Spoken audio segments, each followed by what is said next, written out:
Hey everyone, this is Charlie the Plug, your host of the Detroit Metro Plug podcast, powered by Empower You Ventures. Don't forget to subscribe so you too can be a part of the biggest empowerment network on YouTube and Facebook. We bring you weekly interviews of Detroit difference makers in the area of entrepreneurship, community involvement, also reaction to business news and community news. This does not happen without your support. Thank you.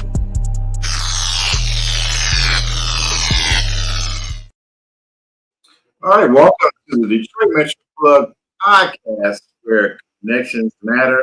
I'm Charles McKaye, aka Charlie the Plug, bringing you interviews of Detroit difference makers, the area of entrepreneurship and community involvement. Welcome to episode 131. Yes, 131, ladies and gentlemen, 131 episodes of difference makers in the area of entrepreneurship, community involvement, celebrating what we're doing, positive things that are in the community, various. And I'm excited about today's guest. So thank you for those who are joining us live on our platform, on our YouTube channel, at the Detroit Metro Podcast, on LinkedIn, at the Charles McKaye page on LinkedIn, as well as Facebook at the Detroit Plug Podcast. Happy Monday to everyone.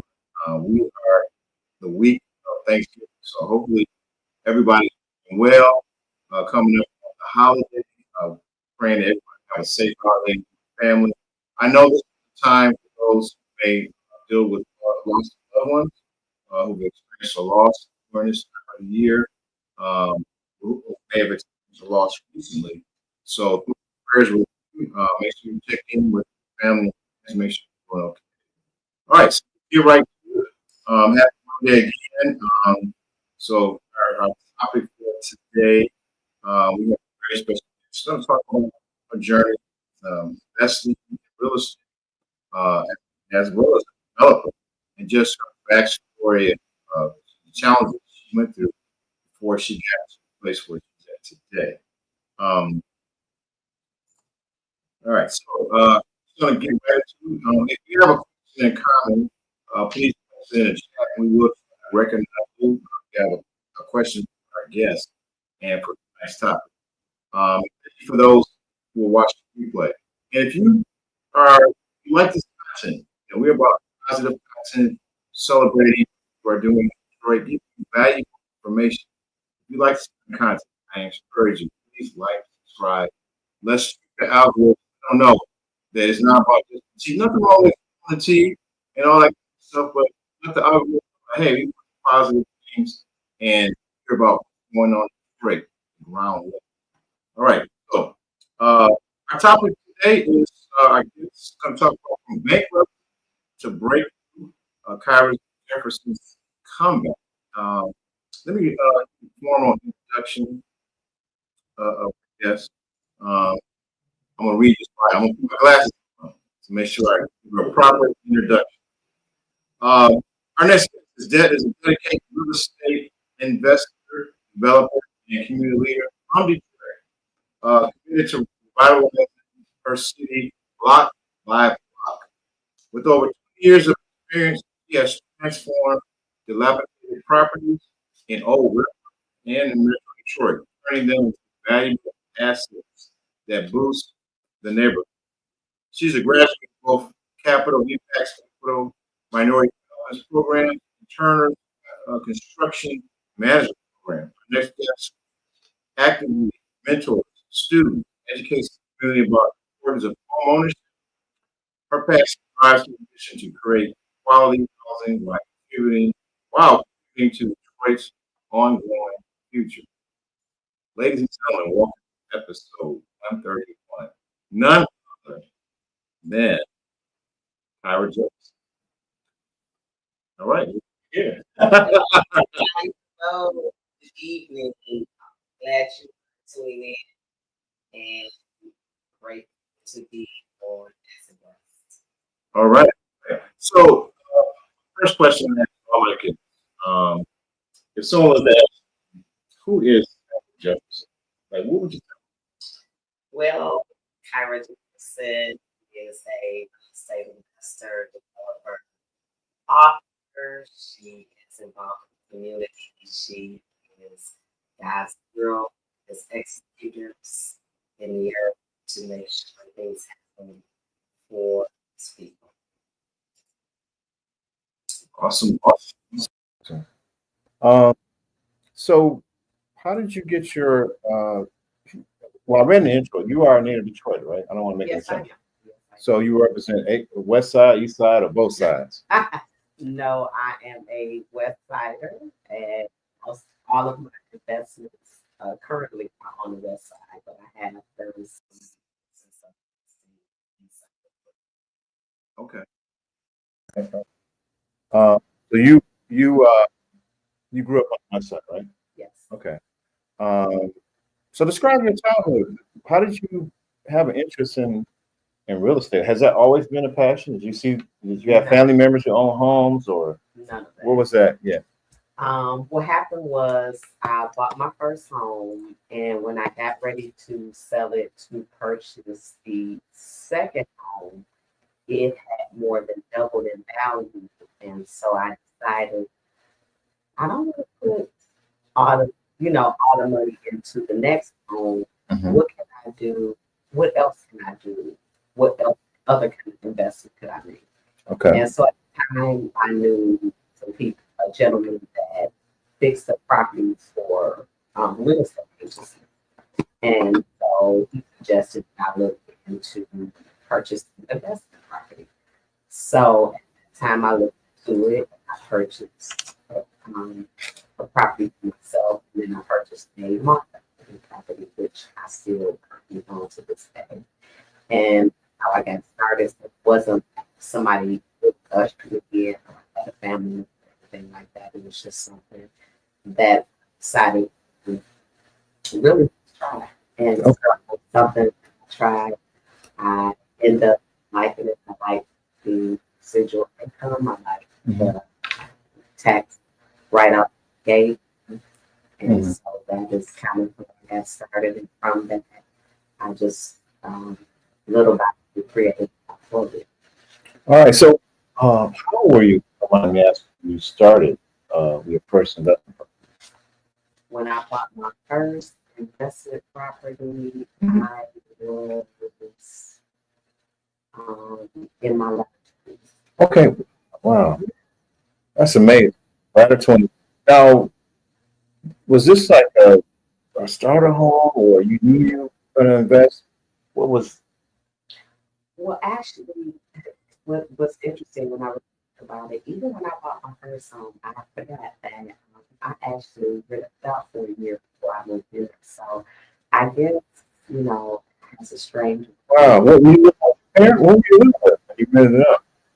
Oh, and you already thought like, okay, When I got make money. That's out of college, I asked them, could I not pay rent and save for a house? And so within 3 years, Oh, you actually bought it. yes. So the money they may have put a charge you for rent, you said, let me stack this so I can use for a down payment, cash out on the house, or something else. Yeah, I used it for a down payment. Okay. And 3 years later, I Wow. purchased a home and rented it out. Mhm. And I think I rented it out because I wanted to, have furnishings and different things. And maybe at the time, it's been a while, so I don't remember. But I do, my sister had to remind me that Mm-hmm. I did rent it out and I forgot about it. So sometimes, just things you try. And like I said, from, purchasing a multi-family, I just over time added on. And I had a full-time job. So, Wow. I was doing it full-time. Right. You had a full-time job. And this was a single family home, first home? Or was it a multi? The first home I bought as an investment property was a multi-family. Oh, multi. No, but the first home you had people living in was that single family? Yeah, that was a single family. Oh, did you have to do any fix up with that, or no? It was a turnkey. Yes. Okay, turnkey. Wow, man. So and like before then, like was you inspired by anyone in your family or a book you read that you should do it this way? It just came back. Yeah. I mean, now that I think about it, I guess it did, or just willing to learn, willing Okay. to try stuff. Just one of those. Did anybody teach you about like how to build your credit, finance? Did you use a mortgage company, FHA, or At the just time, I worked at this is a long time, Standard Federal Bank. so you worked at the bank? Yep, that's I So worked at the bank. So you had an understanding what credit, what was the underwriting for getting approved for mortgage. Wow. Okay. And then so after that, you bought the multifamily unit after you had the single family. Well, no, when I sold my first home, the single family, Right. that's when I bought another home to live in, and then I bought the multifamily because Okay. when I sold that home, it had more than double the value. Oh, so you had money to get you a home and then buy something. Okay. Wow. Wow, man. I'm gonna be honest with you. I'm gonna keep it 100. I wasn't thinking of that. I remember. This is a story. Not that I'm trying to insert my story in yours, but I remember when I started college here at Wayne State. Shout out Wayne State Warriors. Shout out the Warriors.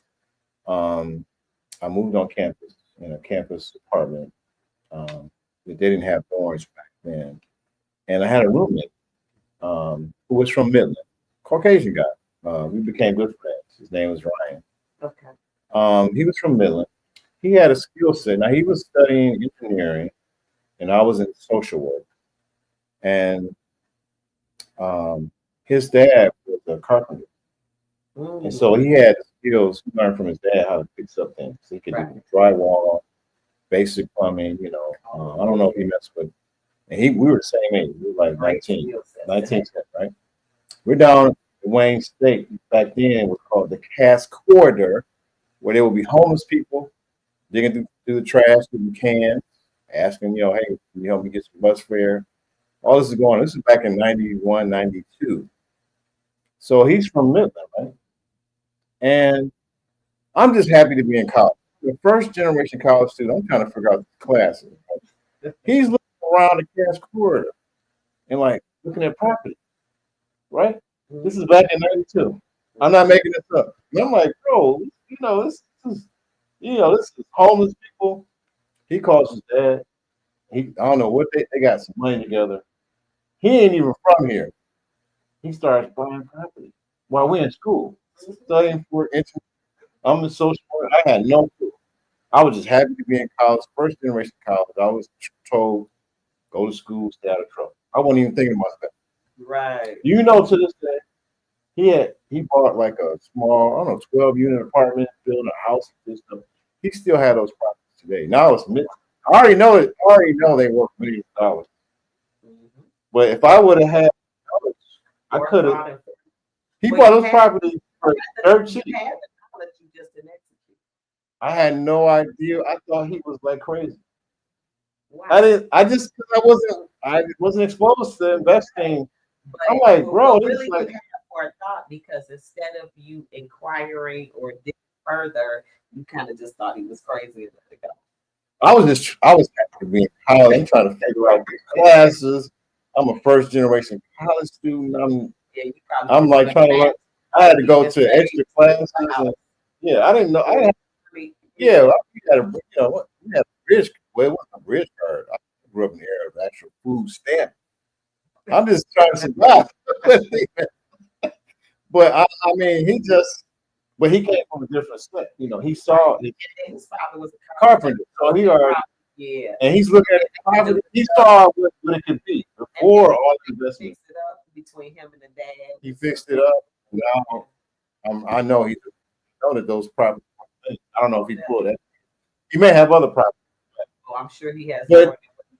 But I'm saying now you did the same thing. You were a young adult. Yeah. You didn't want to get you a whip. You went back to the house. I don't know if you had a whip, a car back. We was thinking about getting a job with a down payment on a car when I was in my 20s. That's how people are now. So I buy my cars cash. So people like, well, when you gonna get, this, that. So that's not my concern. Mm-hmm. My concern is my portfolio. My concern is my wealth. Okay. It's my legacy. So, And this that's more. just, where did you get it from? Like, I know that my roommate was from his dad. He's saying development.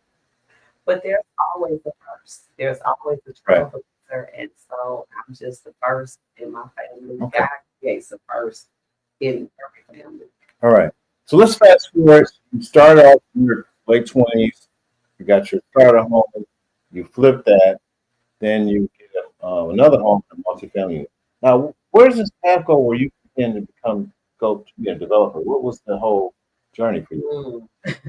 So, in 2015, I left my job to become a full-time real estate investor. And so never thought about development or so thought about expanding my portfolio. I thought about getting an apartment building at some point. But development was not on the list. But I was accepted into capital as minority developers program in 2019. So they had 20 minorities out of over 100 applications to transition us to developers because there's enough minority developers in Detroit.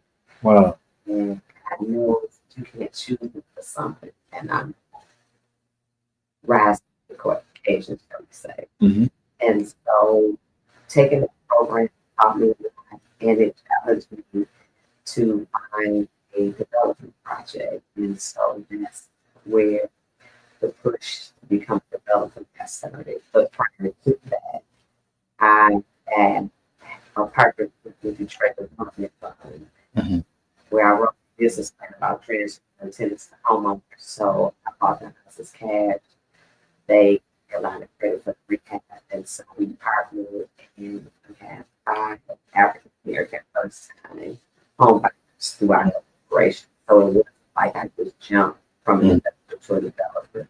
It was a gradual plan. So first was an investor in home plan, and I collaboration with the Detroit Development Fund, where we partnered. Now go back to this. I don't want to overstep that because I think you were part of this cohort. What was it called? It's Capital Impacts Equitable Developers Program. Okay, so was that you were in that program for a year or classes? It was from January, I want to say, until June. And like I said, they select 20 minorities. Okay. And at the end of one of the graduates, you get in a group, and we had to do performers and present like that. But it was a great experience because we got to meet a lot of great people. Yes. They brought in land, they brought in people from the city of Detroit, brought in people from Detroit Water Sewage, Infinity.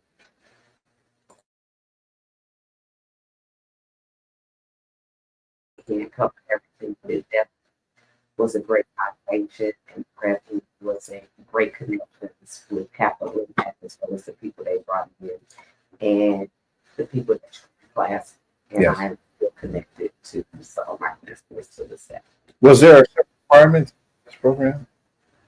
You had to fill out an application. You had to have some recommendations. And things Okay. All right, and then that's when you was in that program. You came out of that, and that's when you entered. That's when you started your projects in 2019 and worked with the Detroit Development Fund.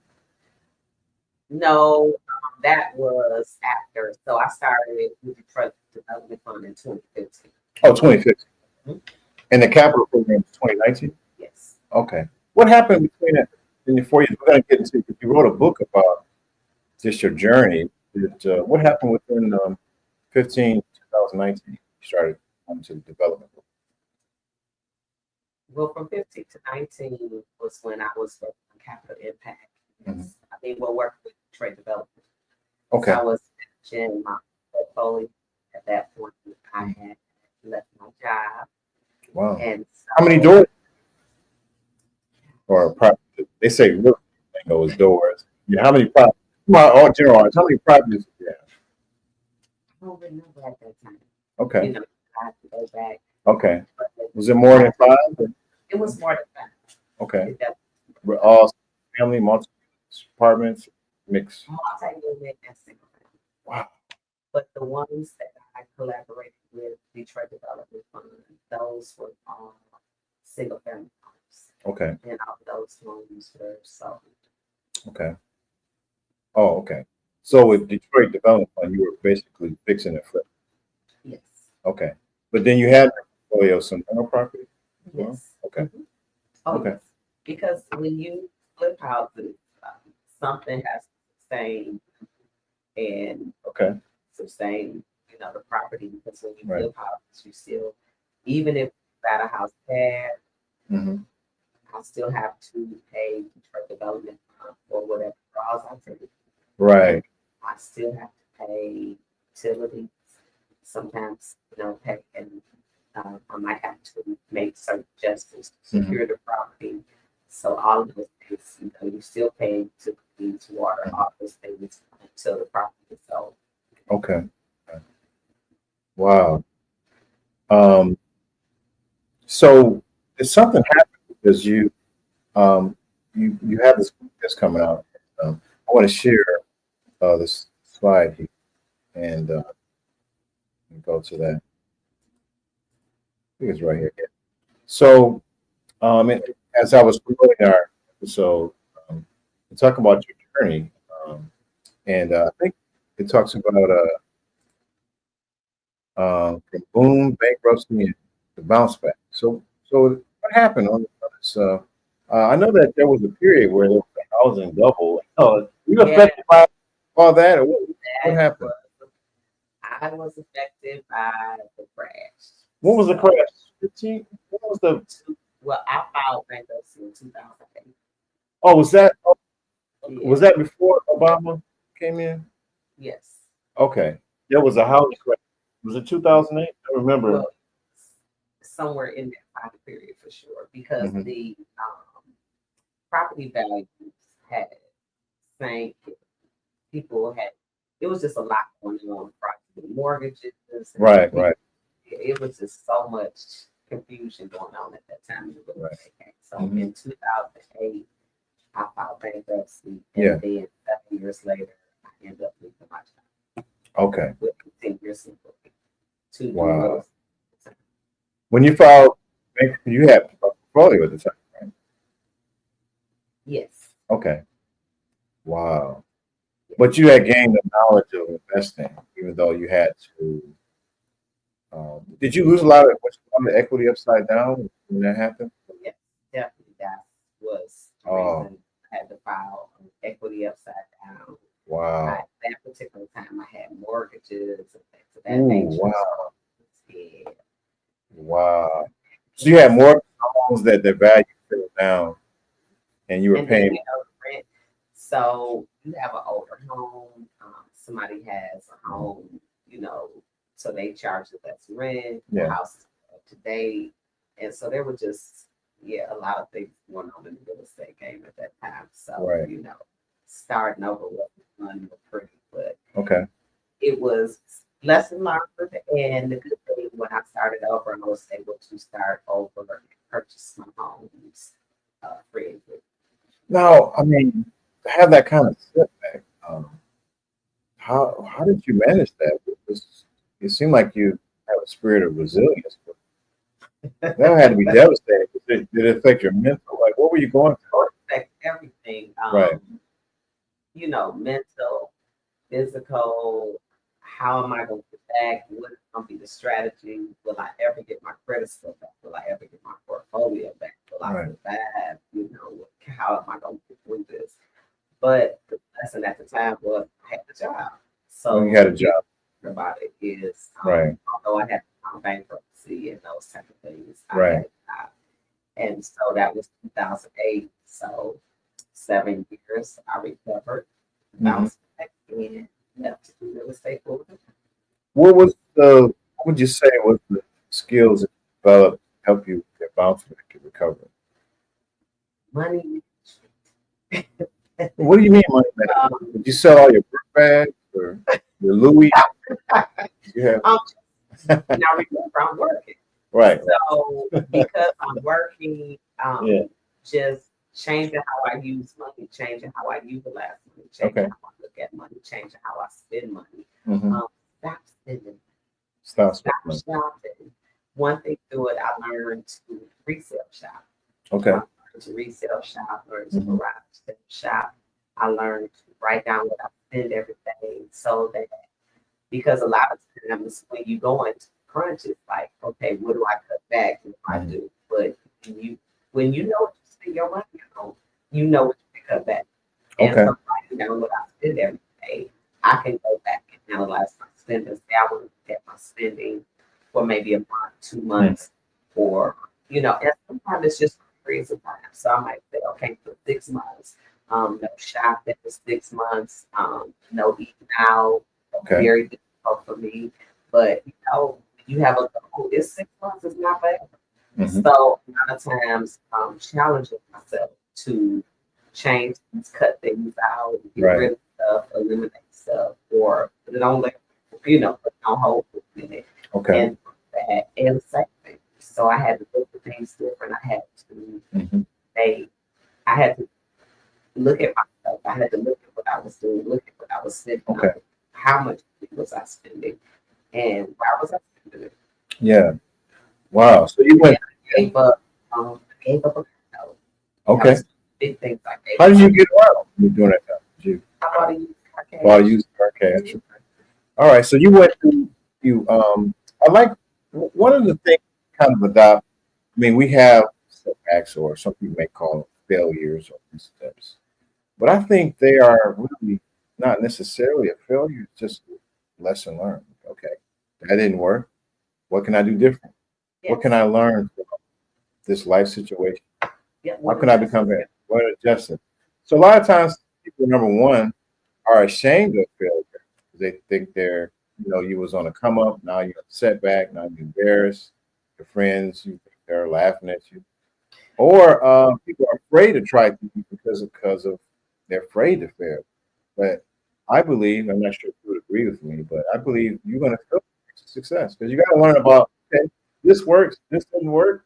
How do I make adjustments? How do I learn?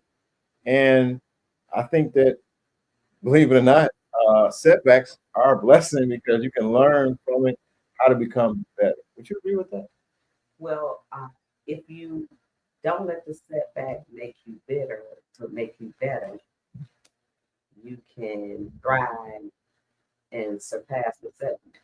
But if you are focused on the setback, if you concentrate on the setback, not concentrate on getting past the setback, or watch the setback happen in the first place, sometimes you might not have it. But it's everything for a reason and a season. And so there is a reason. There might have been something that you needed to learn, something you needed to let go of, something you needed to get rid of.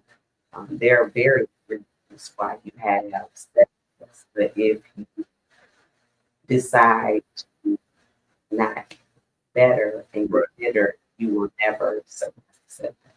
All right. So you talk about don't get bitter, get better. And that's what you did.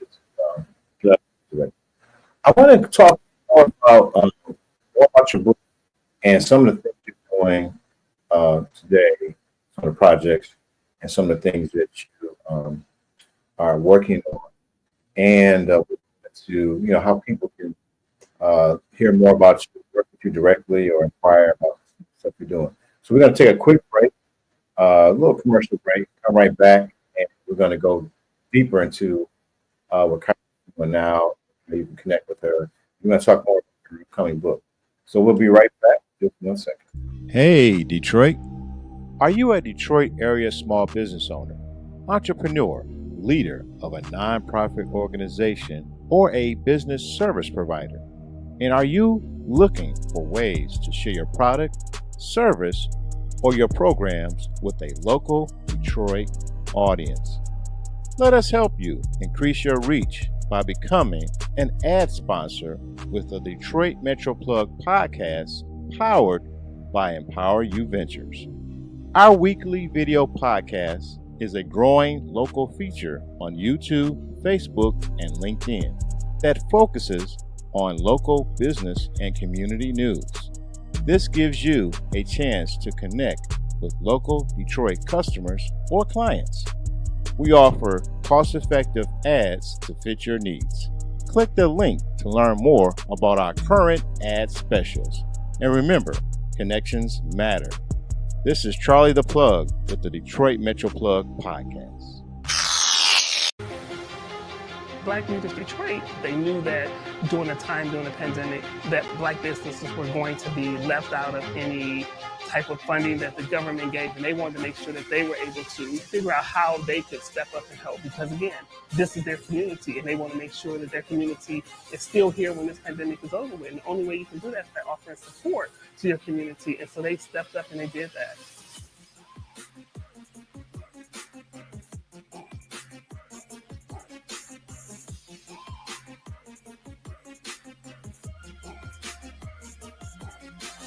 I've been telling everyone I know about Black Leaders Detroit. The things that they're doing is simply amazing. And they're taking care of business for the Black business owners. It's $1 a week donation to keep this great thing moving. $1 a week keeps it popping. Black Leaders Detroit. All right, we're back. Thank you for those who are joining us live. If you have a question or comment for our guest, we've been talking with Kyra Jefferson, talking about her journey as a real estate investor and developer, how she started out in her lease homes, her first single family home, rented that out while she was living with her parents, then got that home, moved in, eventually flipped that, got some property, family units, developed her portfolio, then hit the housing bust back in 2008. I remember people was losing money upside down mentally, but she shared about how she bounced back, and we're going to talk about what she's doing now. So tell us a bit about your book. I'm going to put that slide back. Is this about your journey as a developer? Tell us more about it and what people can expect.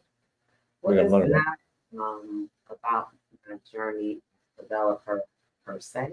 I do talk about a little bit of it too. And I wasn't a developer at that time. Mm-hmm. So I talked about my lifestyle before I went bankrupt. Mm-hmm. And then I talked about what I went through to even make the decision to file, going to an attorney, emotion, disappointment, feeling I had failed a couple of different ways, and how God put me back on the journey. And 7 years later, I ended up getting myself. Oh. Real estate full time. So I filed in 2008. Mm-hmm. I've been 2015, and to do real estate full time, it has been a journey. So who's this book for? You say? Who is it? I would say it's not just for people that have filed bankruptcy, but it's definitely for those that have filed bankruptcy or thinking about how you handle financial ruin, because it will just tell you what I went when I filed, which if you file bankruptcy, you can definitely relate to it. It would definitely give you tips, tools, and strategies to come back and get back, not just get back where you were, but surpass where you were. Okay. And just back to where I surpassed where I was, because then I had mortgages. When God put me back in the game, He taught me how and showed me how to get properties free a year. Lots of properties through the auction, that people negotiate. It's a lot of different skills, and tips and tools. So have a chapter on there about different streams of income. Okay. Streams of income are heavy. It's highly income. Mm-hmm. And that's just not, if you have to say, that's just anything. Right. One stream of income is just difficult to manage, achieve additional things with one stream of income. And all of us have gifts and talents. Right. It's a decision to you capitalize on or not. Right. Okay. Wow. So, specifically, people who are facing some financial challenges may have to restructure their life. Yeah. And you use your personal journey, just kind of being transparent, just sharing what you went through and some tips and tricks to kind of overcome that and get back to financial stability. Is that correct? Yes, Okay. because financial growing, you want more finances. Right. So it's only different strategies, different things you can do to create more finance. Right. Because you're going to need more finance to bounce back. Right. Whether you decide you work like you need to have another stream of income on the side, or whether you just work in additional dream or create a business on the side. Okay. But most successful people have at least, in my opinion, 4 streams of income. Right. Okay. How can people get your book? Do you have enough events? Or is it online? Tell us more how people get the book. So my website is www.jeffersonpropertyexperts.com. You can go on there and order the book.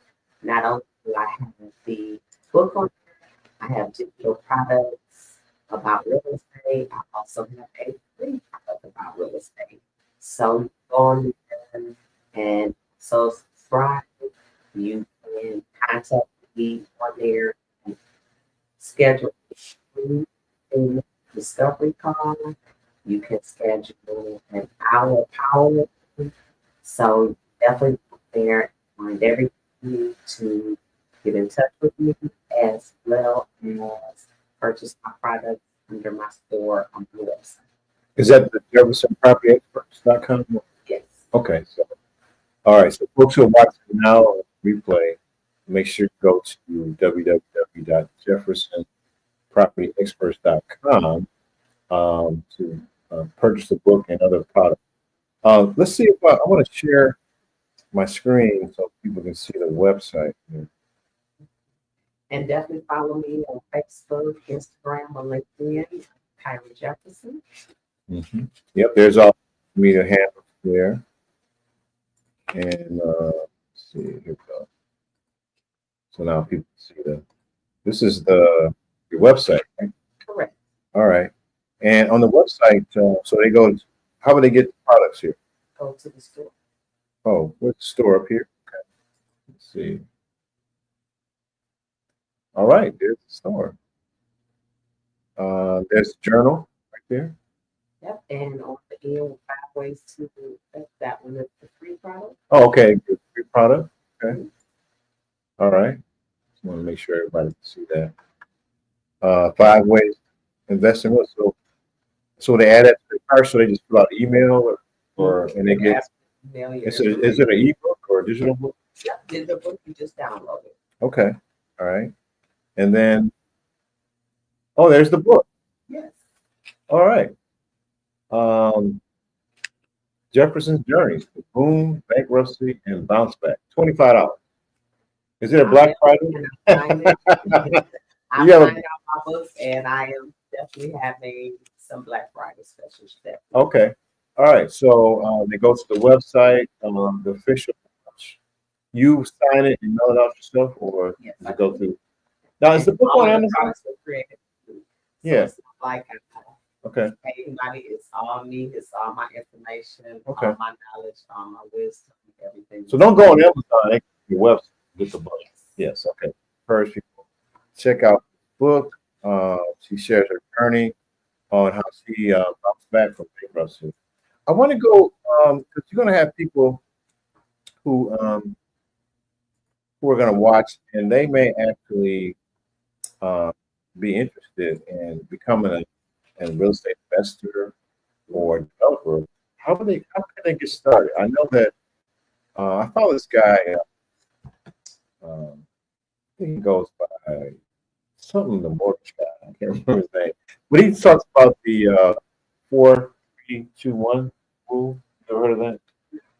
So he's a mortgage guy, and he talks about that FHA will approve of a 4-unit multifamily.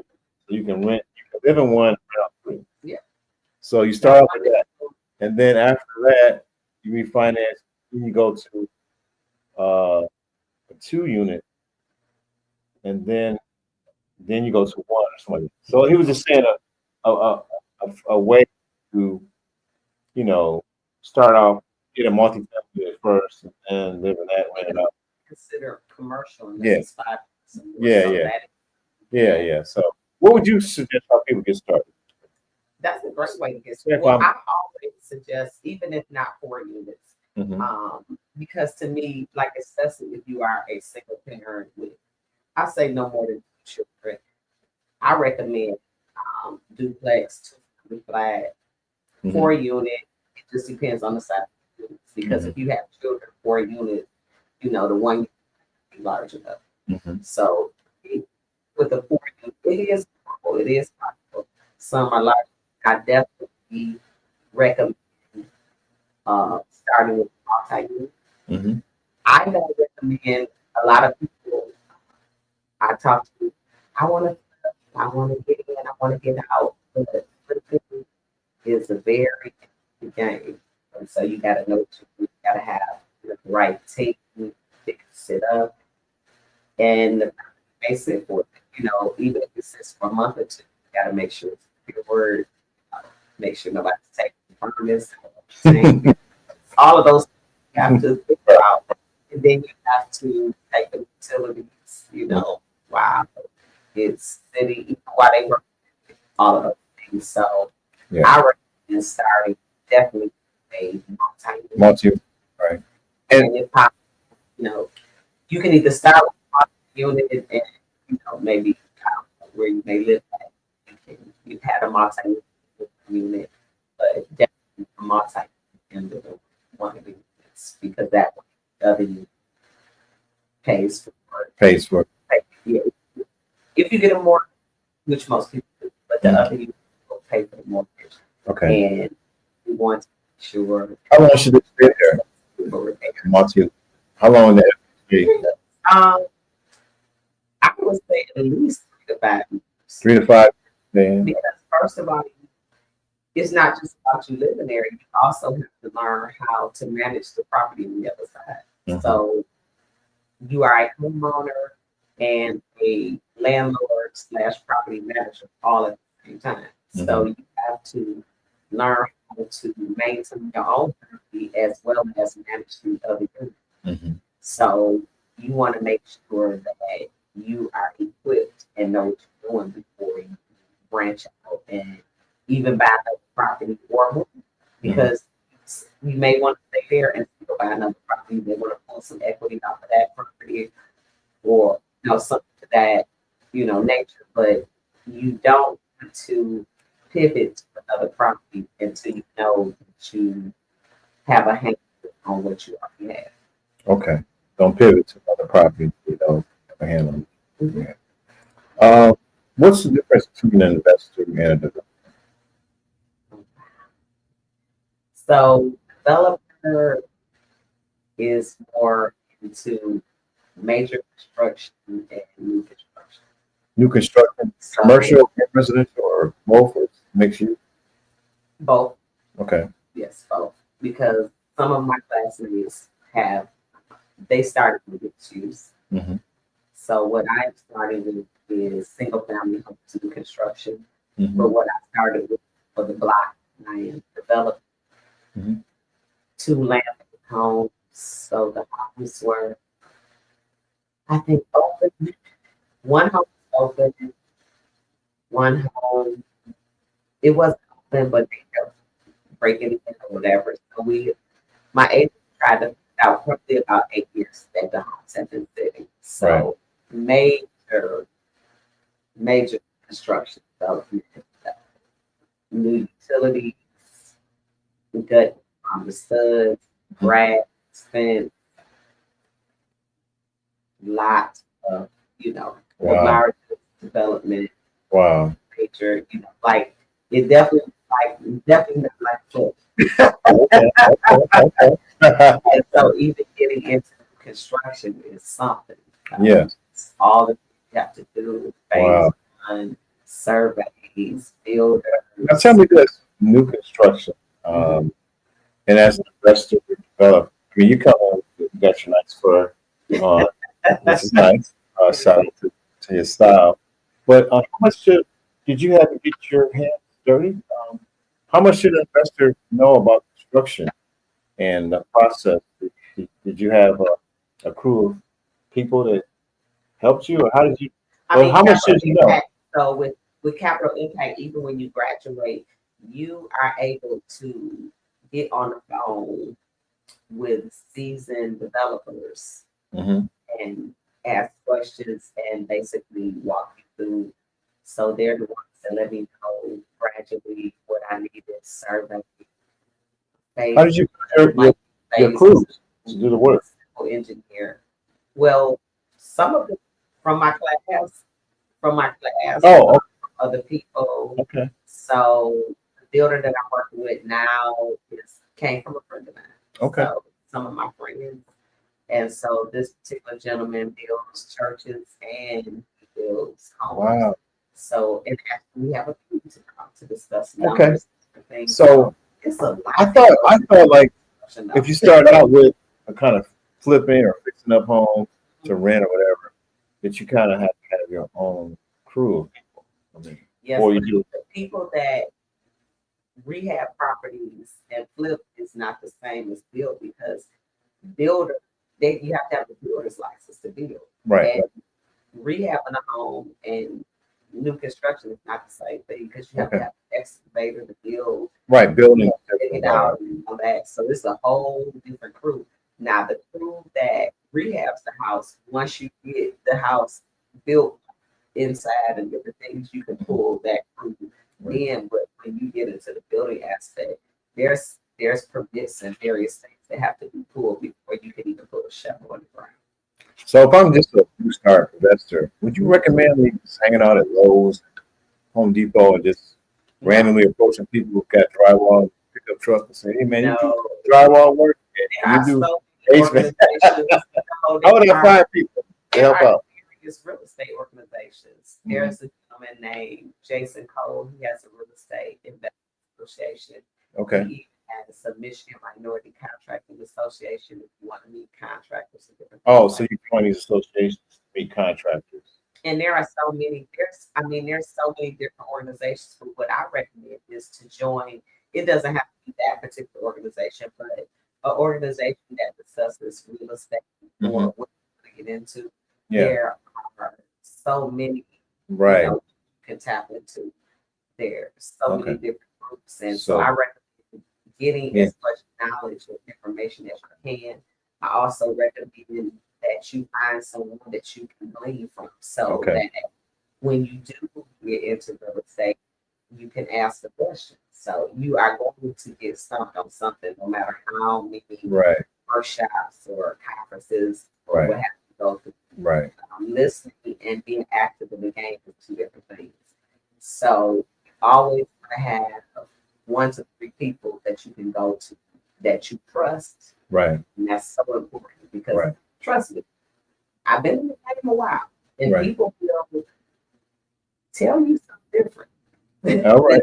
They will tell you something that they actually do, but they'll tell you to do it. So trust is highly important. And even if you don't get a mortgage, trust your mortgage person. Interest rates are real. People will play.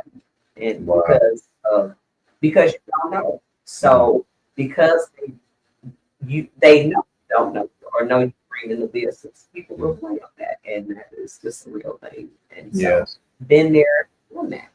So because it don't look like you put on those Timberland boots.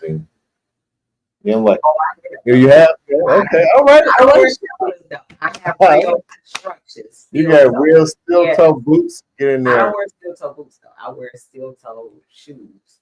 But they are steel toes. So yes, I wear steel toes. I don't wear Timberlands because that's not a real structure, in my opinion. You're basically saying it to avoid some difficult. You hear stories about contractors doing half a job or taking the money or whatever. You said join these associations. And then even with contractors, whatever project you work on, you want to have a contract. You want to know if they have an office address. Is the office really there? Right. You know, you can put any address down. You know?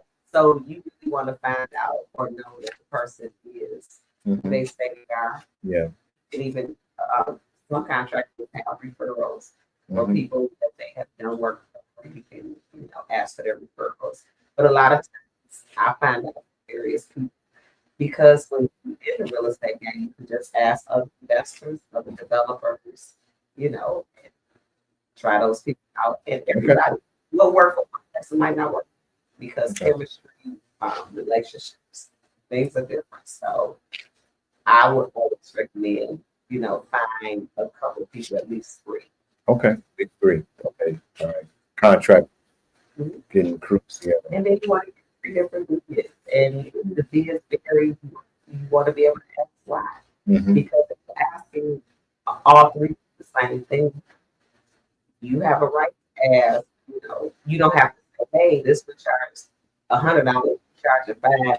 You can just look at the estimate for, just kind of inquire what's the difference, or it may be difference in the material things. All right, let's talk about, is it important to have a real estate license to be an investor development, or not necessarily? I have no interest in one. Okay, so you don't have one, being successful. Okay. But I have a good real estate agent though. Okay. So it's good. That's important too, because I've had some bad. Got a real estate agent that knows your. I've had real estate agents. Okay, you sold a couple houses for me. I don't get a gift. You don't, take me to dinner or nothing. Right. So it's so interesting to have real estate agents, and they can check.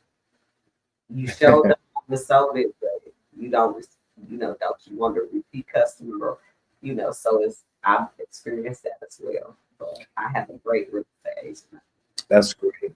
To wrap things, share with our audience about different ways to create a fund. I mean, you have your mortgage, traditional mortgage, you have hard money. Some people I've seen people just basically watching stuff on YouTube. Money. People self-finance through credit cards, they strip the credit cards down, buy a house in cash. So what would you recommend if someone gets started? All 3, or traditional way, hard money, or something else? It depends on where the person is starting from. Okay. Some people have full money off their 401ks, credit cards. Wow. Unless you're going to flip, because you're going to be eating that interest all the time. The whole time. Okay. Pulling equity off of another house if you had it, that's a great way. Hard money. Think about that. I can only do hard money for flips. And explain to our audience. And you need to be good at it, because with that hard money, you need to be able to get in and get out, because the interest rates are enormous. And they draw us on construction. So that means that you're going to have to put some of your money up front. Right. To do the construction.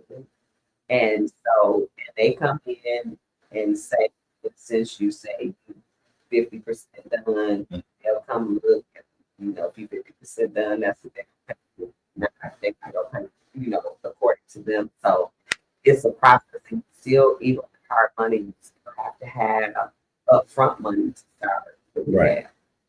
And those notes are expensive. So you have to have money to start the rehab.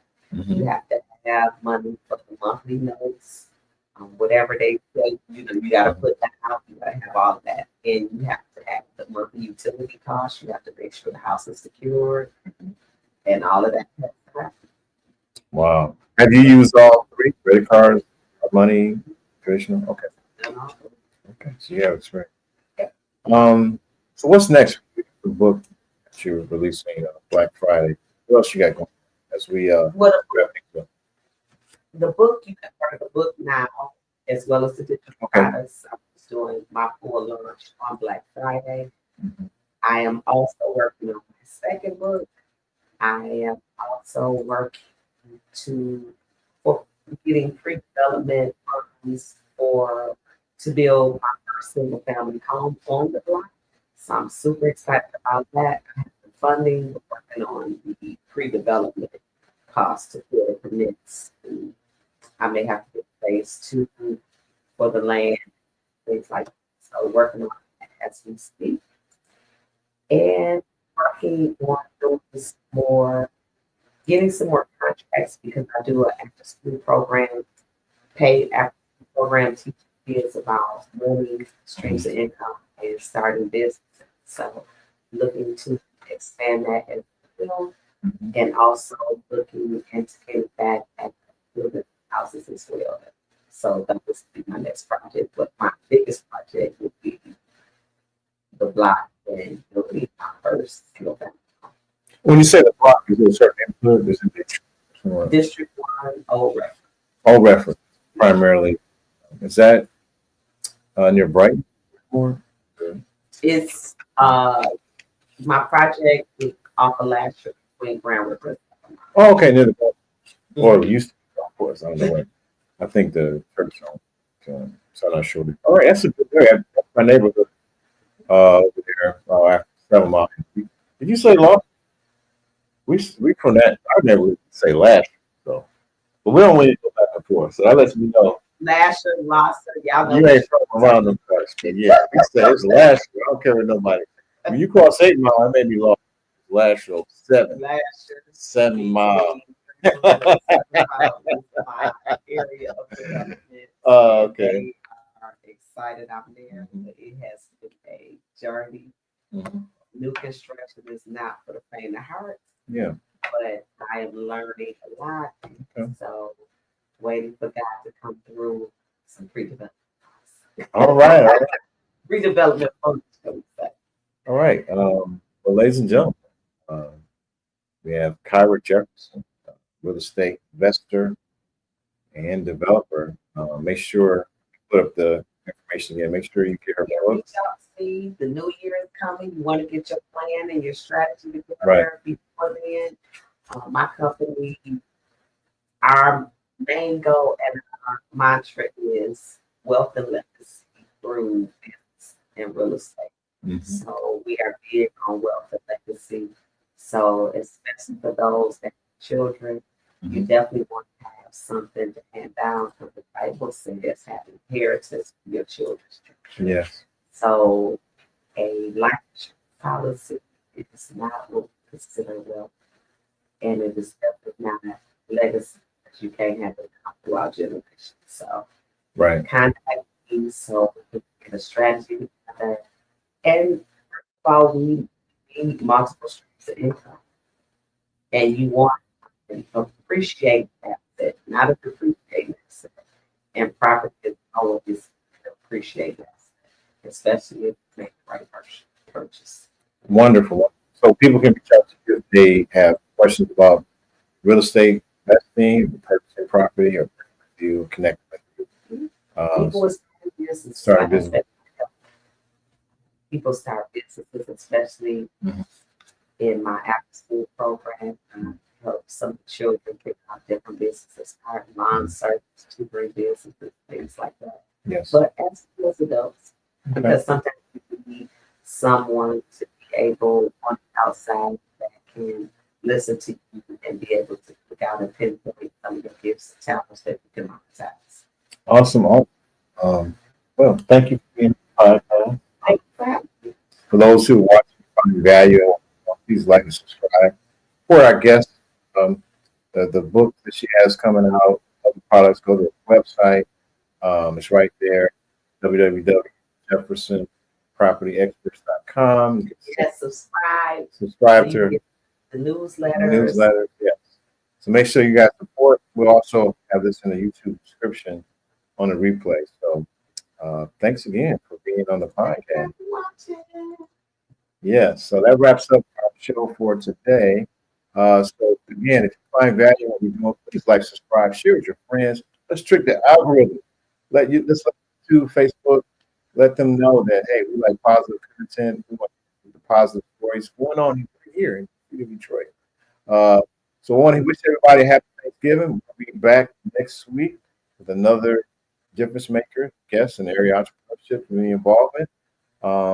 We got some new things we're going to be doing in 2025. I'm actually going to add in a show it's called Free Game Mondays. We have experts coming in talking about real estate, investing, crypto, how to do the options game, investing, branding, social media, all different type of people. And it's called Free Game Monday. It's going to be a 30-minute show, putting people on game. So I'm going to launch that in the new year. But wish everybody happy Thanksgiving. Be safe and enjoy your family. See you next Monday. Hey everyone, this is Charlie the Plug, your host of the Detroit Metro Plug podcast, powered by Empower You Ventures. Don't forget to subscribe so you too can be a part of the biggest empowerment network on YouTube and Facebook. We bring you weekly interviews of Detroit difference makers in the area of entrepreneurship, community involvement, also reaction to business news and community news. This does not happen without your support. Thank you.